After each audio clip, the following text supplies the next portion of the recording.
Hello everyone, good evening. Welcome back to my channel. कैसे हैं आप सभी? मैं उम्मीद करती हूँ आप सभी बहुत अच्छे होंगे और अपने प्रिपरेशन को बहुत अच्छे से कंटिन्यू कर रहे होंगे। केवीएस पीआरटी की वैकेंसी के रिगार्डिंग आप सभी के नंबर ऑफ डाउट्स आ रहे हैं। उन डाउट्स को हम इस वीडियो में डिस्कस करेंगे। एक बेहतर स्ट्रेटजी के बारे में डिस्कस करेंगे या बेसिकली जो मैं फॉलो कर रही हूँ, जो मुझे सोर्सेज अब तक पता चले हैं उसके अकॉर्डिंग ये वीडियो है केवीएस के रिगार्डिंग। ठीक है ना। अब अगर सबसे पहला डाउट ले लेते हैं कि केवीएस का फॉर्म तो नहीं आया, तो देखिए हाँ, हमें भी पता है, आप सभी को पता है कि अभी फॉर्म नहीं आउट हुए हैं। बट यूट्यूब पे आपने वीडियोस देखी होंगी टीचर्स की, या किसी टीचर कोई केवी में होगा तो उसके रिगार्डिंग इन्फॉर्मेशन मिल रही है। मेरी खुद की एक फ्रेंड है, वो केवी में है। ठीक है, तो उनके रिगार्डिंग भी सभी को इन्फॉर्मेशन मिल रही है कि मार्च में नोटिफिकेशन आ जाएगा, एग्जामिनेशन जून में कंडक्ट हो जाएगा फॉर श्योर। ठीक है, बट मैं कहती हूँ उनकी बात भी अगर गलत हो जाती है देन व्हाट हैपन। अगर उनकी बात गलत हो जाती है तब भी इस ईयर में आपका केवी का एग्ज़ाम डेफिनेटली हो जाएगा। ठीक है ना, एग्ज़ाम को लेकर कोई डाउट नहीं। दूसरा बात आती है कि एग्ज़ामिनेशन कौन से पैटर्न पे होगा, मतलब 150 नंबर का होगा या 2023। तो देखिए मतलब 2023 में जो एग्ज़ाम कंडक्ट हुआ था, नोटिफिकेशन 2022 में आया था लास्ट में। तो देखिए जो लेटेस्ट पैटर्न होता है उसी के अकॉर्डिंग एग्जाम होगा, आप सभी को पता है। तो 180 वाला पैटर्न फॉलो करेंगे। हो सकता है कुछ अमेंडमेंट, कुछ फेरबदल के साथ करें, बट हम लेटेस्ट पैटर्न के अकॉर्डिंग ही तैयार करेंगे ना। नेक्स्ट हम डिस्कशन करते हैं जो जनरल पेपर होगा उसमें क्या आएगा। 10 नंबर की हिंदी, 10 नंबर की इंग्लिश, 10 नंबर का जीके करंट अफेयर्स और 10 नंबर की 5 नंबर की रीजनिंग, 5 नंबर की आईसीटी। ये आपके जनरल पेपर हो गए। ठीक है, और साइकोलॉजी जिसे एजुकेशन एंड लीडरशिप या फिर साइकोलॉजी, डिफरेंट डिफरेंट नाम से आप जानते हैं, ये 60 नंबर की आएगी। ठीक है, नेक्स्ट अगर हम बात करें जो सब्जेक्ट कंसर्न होगा, सब्जेक्ट कंसर्न आपका 80 मार्क्स का होगा। ठीक है, 80 मार्क्स का इंक्लूडेड होगा। अगर सब्जेक्ट कंसर्न में हम बात करें तो आपका फॉर पीआरटी जैसे टीजीटी के लिए अपना डिफरेंट डिफरेंट सब्जेक्ट, एसएसटी हो सकता है, हिंदी हो सकता है, आपका साइंस हो सकता है, what ever you have chosen. ठीक है, और अगर पीआरटी की बात करें तो 20 नंबर की हिंदी, 20 नंबर की इंग्लिश, 20 नंबर की मार्क्स, 20 नंबर की ईवीएस, 20 नंबर की ईवीएस। तो ये चारों मिला के आपके 80 नंबर का हो गया। ठीक है, और ना नेक्स्ट जो डाउट आ रहा है उसे हम ले लेते हैं कि कट ऑफ कितनी गई थी। तो जो लास्ट टाइम गई थी कट ऑफ 180 में 135 गया था जनरल का कट ऑफ, रिटर्न का। ठीक है, अब अगर हम बात कर लें कि कैसे क्या पढ़ना है, तो देखिए अगर इंग्लिश की बात करें तो इंग्लिश में जो 10 नंबर की इंग्लिश आती है उसमें अगर अभी आप करने बैठेंगे 6 नंबर कर लेंगे। अगर आप एवरेज की स्थिति में, अच्छी स्थिति में, तो 8 नंबर आप कर सकते हैं। ठीक है, सॉरी। नेक्स्ट अगर बात करें कि हिंदी में 10 में आप 8 9 आराम से स्कोर कर सकते हैं। आता क्या क्या है, इंग्लिश में बात करते हैं, मूव ऑन कर लेते हैं इंग्लिश में।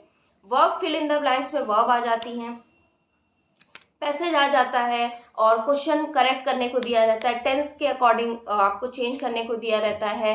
और बस यही सारे कुछ चैप्टर्स है। Noun, pronoun, adjective, verb, conjunction, interjection, preposition, antonym, synonym, one word, idiom phrase और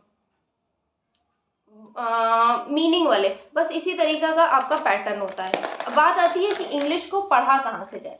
तो देखिए मेरे पास ये बुक है, ये बुक एसएससी वाले स्टूडेंट्स भी पढ़ते हैं और ये बुक अच्छी है। ठीक है, ये अच्छी बुक है, एसएससी वाले बच्चे भी पढ़ते हैं, और 575 की है, और इस बुक में सब कुछ है।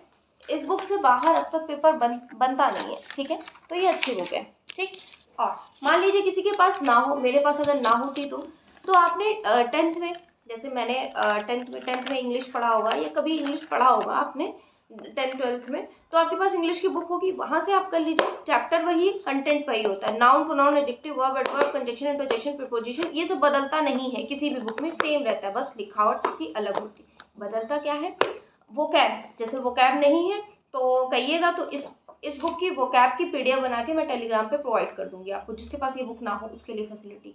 ठीक है, मैं ये इतना कर सकती हूँ अपने साइड से। बाकी नाउन प्रोनाउन आप कहीं से भी पढ़ लें, वोकैब चाहिए तो यहाँ से। हाँ, वोकैब ये अच्छी दी हुई है और इससे आ भी जाती है। इंग्लिश की बात हो गई। दूसरी अगर हम बात करते हैं हिंदी की, तो एक आदित्य पब्लिकेशन की हिंदी की बुक आती है, आप सभी को पता है, बहुत अच्छी किताब होती, आप वहाँ से हिंदी कर सकते हैं। बहुत ज़्यादा महंगी भी नहीं आती है, अच्छी भी होती है। और जिनके पास वो नहीं है हिंदी, तो ये लूसेंट की सामान्य हिंदी है, फॉर श्योर आपको दिख रही होगी, ये भी इससे भी आप कर सकते हैं। इसमें वही है शब्द परिचय और संज्ञा सर्वनाम विशेषण क्रिया, क्रिया विशेषण और पैसेज का क्वेश्चन है ना। और इसी तरीके के चैप्टर है और बहुत इजी आता है। ये सब हिंदी इंग्लिश तो आप कॉमन है, ठीक है। नेक्स्ट बात कर लेते हैं जीके और करंट अफेयर्स में। तो जीके और करंट अफेयर अपने आप में एक अथाह है, सागर है। करंट अफेयर्स के लिए मैंने बार बार चैनल बताया नेक्स्ट एग्जाम, वो आप वीडियो ओपन करेंगे, एक बार मेरे कहने से आप ओपन करिए तो आपको बड़ा अच्छा लगेगा। बहुत मतलब होता नहीं है किसी की वीडियो ऑन करते तो हमें बड़ा अच्छा लगता है सुनने में भी। तो सर पढ़ाते हैं बहुत अच्छे से, मोटिवेट ढंग से पढ़ाते हैं और अच्छा लगेगा। और 6 महीने का आपको करना है तो आप जनवरी या दिसंबर से स्टार्ट करिए या जनवरी से स्टार्ट करिए, ठीक है। और वहाँ से आप करंट अफेयर कर लीजिए, एक भी क्वेश्चन आपका छूटेगा नहीं, ठीक है। नेक्स्ट अगर एक टीचर है वो भी सिलेक्टेड है, उन्होंने भी वहीं से किया था ना। जीके की बात करें तो जीके आप ये सामान्य ज्ञान लूसेंट सभी को फेमस है। इसमें क्या पढ़ना है, हिस्ट्री में प्राचीन जिसे हम एंशियंट बोलते हैं वो पढ़ना है, मेडिवल या मध्यकालीन वो नहीं पढ़नी, उससे क्वेश्चंस नहीं बनता है फिलहाल। और मॉडर्न करना है जिसे हम आधुनिक बोलते हैं, ये हिस्ट्री करना है, पॉलिटी करना है और हिस्ट्री पॉलिटी हो गया, ज्योग्राफी करना है आपको। ये चीज़ें आपको इन बुक से करनी है। नेक्स्ट अगर हम बात कर लेते हैं रीजनिंग और आईसीटी। भाई रीजनिंग के लिए कुछ चुनिंदा चैप्टर होते हैं, आप यूट्यूब से कर लें, मोर देन इनफ है। या कोई भी किताब घर में किसी के पास कोई भी हो आप उससे कर सकते हैं। रैंकिंग है, सिटिंग अरेंजमेंट है, कोडिंग डिकोडिंग है और क्या कहते हैं वेन डायग्राम वाले क्वेश्चंस हैं, ठीक है। इस तरीके के क्वेश्चंस आप रीजनिंग में कर लें, 5 नंबर की आती है। अगर अभी आप करने बैठेंगे 5 में 3 कर पाएंगे, थोड़ी प्रैक्टिस कर लेंगे तो 4 कर पाएंगे और बहुत अच्छी आपकी रीजनिंग हुई तो 5 में 5 कर लेंगे। आईसीटी के लिए बहुत ज़्यादा या तो आप यूट्यूब से पढ़ लें, मेरे पास एक बुक है वो, या फिर अगर कुछ नोट्स मेरे पास मैं बना पाऊंगी, प्रोवाइड कर पाऊंगी तो वो मैं प्रोवाइड कर दूंगी, ठीक है। ठीक है, मैथ की बात कर लेते हैं। ये मेरे पास बुक है मैथ प्राथमिक अंक गणित के नाम से। ये बुक लूसेंट की ही है, बहुत महंगी नहीं, 150, अब शायद ये 200 की भी हो गई, अच्छी है। इसमें क्या आता है आपका प्लेइंग विद नंबर। मैथ्स में मैं बता भी देती हूँ, मैथ्स में आपके चैप्टर्स कौन कौन से हैं। देखिए नंबर्स है, नंबर्स से आप क्या समझते हैं, संख्या पद्धति, नंबर सिस्टम। नंबर सिस्टम में बहुत कुछ आ जाता है, जैसे प्लेस वैल्यू है, फेस वैल्यू है ना, और क्लासिफिकेशन है, काउंटिंग नंबर है, इस तरीके की चीज़ें आती है। दूसरा है ऑपरेशन ऑफ नंबर, मतलब प्लस माइनस मल्टीप्लिकेशन डिवीजन। इसमें क्या है, मल्टीपल है, फैक्टर है, एलसीएम एससीएफ, जैसे लघुत्तम समापवर्त, महत्तम समापवर्त इस नाम से जानते हैं, है ना। मल्टीपल फैक्टर, गुणज और गुणनखंड कुछ ऐसे ही बोलते हैं, सॉरी इफ मतलब प्रोनाउंसिएशन गलत हो। मैंने इंग्लिश मीडियम से पढ़ा है इसलिए। टाइम को रिलेटेड क्वेश्चंस चैप्टर, मेजरमेंट में लेंथ, वेट, कैपेसिटी से वॉल्यूम वगैरह, सरफेस, ये सब निकालना हो। Money and mental arithmetic, data handling मतलब वही बार ग्राफ वाले, है नी, बार ग्राफ वाले जो होते हैं। स्पेशल अंडरस्टैंडिंग, सॉल्विंग अराउंडर्स, ये ज्योमेट्री कहना चाह रहा है, ज्योमेट्री के रिलेटेड, और फ्रैक्शन नंबर, डेसिमल नंबर। अब देखिए सबसे पहले नंबर सिस्टम हो गया। इसमें नंबर सिस्टम है, डेसिमल है, इवन ऑड नंबर है, प्राइम नंबर है, ये सारा किसी भी बुक से कहीं से भी आप पढ़ लेंगे तो आपका हो जाएगा। यहाँ पे इस कॉपी में मैंने पढ़ा था, ठीक है, अभी मैं आपको दिखाऊंगी। टोशन थ्योरम है, फ्रैक्शन से रिलेटेड है, ठीक है। ये सारा कुछ एलसीएम एचसीएफ है, ये सिर्फ और सिर्फ आपको प्राइम फैक्टराइजेशन नंबर सिस्टम में पढ़ना होगा, ठीक है। नेक्स्ट अगर हम बात करें सर्च इंडिसेस भी है, वो भी आपको कंप्लीट करना होगा, सर्च इंडिसेस, ठीक है। घातांक एवं करणी जिसे बोलते हैं, कॉन्टिन्यूस फ्रैक्शन जैसे 1 1+1/2, फिर 1+1/2, इसे सॉल्व करना, कंबाइंड फ्रैक्शन। मेजरमेंट में क्या है, मापन, जैसे 2/3 kg है, इसको ग्राम में कन्वर्ट करो, इस तरीके से, है ना, ग्राम, लीटर, ये सब कन्वर्जन वाले क्वेश्चन है। अब अलजेब्रा की बात है, जैसे इफ x+y 20 है, x+ y का होल स्क्वायर 70 है, तो x² + y² की वैल्यू फाइंड आउट करो। ये अलजेब्रा में इस तरीके के क्वेश्चंस आते हैं, है ना।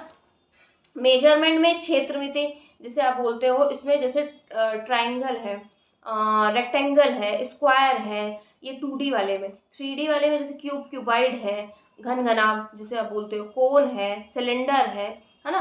और ये चीज़ें आपको मेजरमेंट क्षेत्रमिति में पढ़नी होगी। ट्राइंगल में त्रिभुज, ये सब मैंने बता दिया, ठीक। इस तरीके से आपको पूरा अपना कंप्लीट करना होगा। और हाँ, टाइम एंड डिस्टेंस। देखिए किसी का डाउट ये भी था, पिछली बार मैथ्स इजी आई थी तो मैथ्स में क्यों इतना टेंशन लेना। तो देखिए मैं बहुत अच्छे लेवल की मैथ्स पढ़ के गई थी, आप ये बिल्कुल मत सोचिएगा कि मैथ्स ईजी आई थी तो इस बार भी ईजी ही आएगी और मैं ईजी करके आराम से मैथ्स में हो जाएगा। मेरे भी मैथ्स में पूरे 1-2 क्वेश्चन ही गलत हुए थे, सही हो गए, तो बहुत हल्की लड्डू मैथ्स आई थी। ठीक है, नेक्स्ट अगर बात करें तो इससे पहले जो आपका केवीएस हुआ था ना, उसमें मैथ्स बहुत अच्छे लेवल की मैथ्स आई थी, तो आप मैथ्स फॉर श्योर अच्छी करके जाइएगा। आप कोई बुक से कर सकते हैं और ये अभी मैं दिखा दूंगी मैंने कैसे कर रखा है मैथ्स को, तो आपको एक आइडिया हो जाएगा। ठीक है, नेक्स्ट अगर हम बात करें पेडागॉजी की, पेडागॉजी ही सबसे ज़्यादा समस्या का विषय बनी हुई है। तो इसमें 60 नंबर का आता है understanding the learner, understanding teaching learning, creating condition learning, हमारा school organisation leadership, perspective in education, total 60 number का आता है। ठीक है, अब इसके लिए मैंने एक सचिन सर की पीडीएफ आपको प्रोवाइड करी है फ्री में टेलीग्राम पे, तो आप वहाँ से उसे डाउनलोड, वहाँ से उसे आराम से पेडागॉजी पढ़ सकते हैं, अपने आप में पूरा है। ठीक है, नेक्स्ट अगर पूरी 5 यूनिट की पूरा अच्छे से प्रोवाइड करें, 450 पन्ने हैं, मतलब उसको आप आधा कर दें, छोटा छोटा है ना, एक स्लाइड्स है ना, तो वो लग रही है, वरना 150-200 पन्ने, 150 पन्ने आप 200 पन्ने मान के चलिए। ठीक है, या फिर उसको छोटा छोटा करा जाएगा ना तो 150 ही पन्ने में हो जाएगा। ठीक है, तो वहाँ से आप कर सकते हैं। और एक और डाउट आ रहा है, किसी ने कहा है कि वो अपने आप में सफिशिएंट है या नहीं। देखिए, मैं सिर्फ अपना कंटेंट, अपना मटेरियल एक एज अ गाइडेंस मैं प्रोवाइड कर सकती हूँ, मैं बिल्कुल ये नहीं कह सकती हूँ कि इतना पढ़ लेंगे ये सफिशिएंट है। मैं कैसे कह सकती हूँ, फिर बाद में मान लीजिए आप कहें कि नहीं आपने कहा था इसमें, फिर नहीं, है ना, ये वाली बात आ जाती है। इसलिए तो आई होप मैंने अपने साइड से सारी चीज़ें क्लियर की होंगी, और फिर भी स्टिल आपका कोई डाउट रहता है तो कमेंट सेक्शन में ज़रूर बताइएगा, फॉर श्योर मैं आपके डाउट्स का रिप्लाई करूँगी। ठीक है, और कल मिलती हूँ मैं आपसे एक नए स्टडी ब्लॉग में, और कुछ और स्ट्रेटेजी डिस्कस करूँगी। So it was in this video, meet you in my next video, till then bye everyone.